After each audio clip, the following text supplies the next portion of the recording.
Sam Worthington, always great to have you back here in Toronto, Yeah, and I think the sun's out, which is great. It's amazing. It came out for you, and Yeah. I have to say this should have been called the Sam Worthington Film Festival. 3 films in the festival, my friend. I know, they got a little whoosh, whoosh. Get out there and sell. Do you do anything but work? Well, look, I've been working less, but it's more but smaller roles, supporting roles. You come in, it's been interesting, been supporting people like Jennifer Aniston, Britt Marlin, Ed Oxenbould. It's kind of great, you know. I've actually takes the onus of shouldering the movie. You know, I get to have a bit more fun, which has been good. Which is great. Now, this is adorable. I love this film, and I turn it on, I'm watching it, and I go, good Lord, Sam Worthington in a family film. What took so long?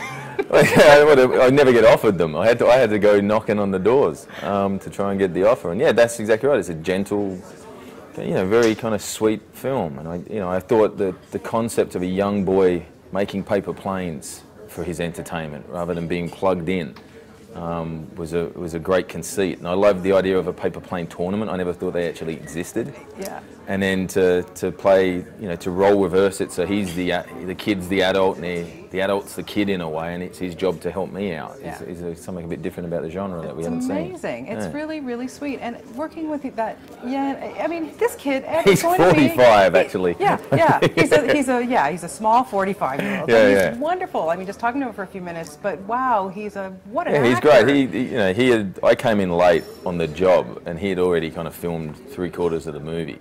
So I had to step up. He was on fire. I had to come in with all my homework done because there's no slacking with Ed. Yeah. You know, and then he's on to other bigger and better things. We're going a huge Disney movie coming out. Yeah, he did somewhere with M. Night Shyamalan and stuff. Yeah. You know, as you do. Who can say that name? As you do. So I said to him, I said, what are you doing next? I thought he'd say he was going to the beach. And he said, no, I'm going to work with Night. Yeah, M. Night, we're I'm like doing this. The Village 2 or whatever he's doing.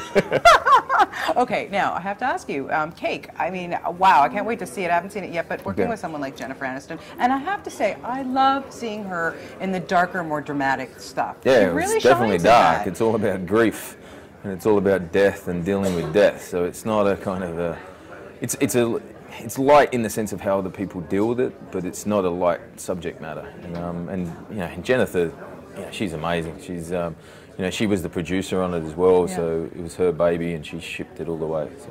Yeah, and Anna Kendrick. I mean, what a great cast. Yeah, William H. Macy is in it.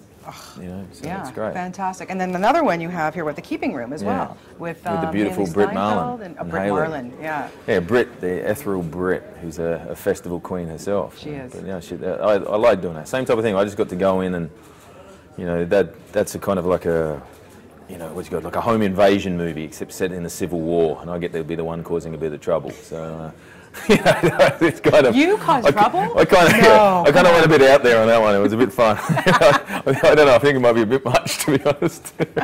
How do you choose your scripts? I mean, you get so much. I mean, I think you have like 40 things coming out, or you're going. How do you cipher through this stuff? Well, as I said, lately I've been more looking at kind of, it always goes off the story and would I want to work with the director for a period of, you know, 24 hours or longer, you know what I mean? Because some directors you just butt heads and it's not conducive to anything.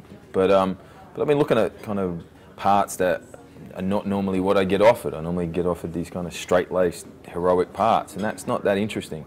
You know, you can't really, I'd rather be given the opportunity to come in, create something and run with it and hopefully kind of surprise the director and then go, all right, cool, you keep doing what you're doing, it's interesting, and you take more risks that way, and that's what my job essentially is. It's not necessarily just as a cardboard cutout, it's to try things and try to get myself out of my own comfort zone. So when are we going to see All Blue again? What's with the Avatar movies?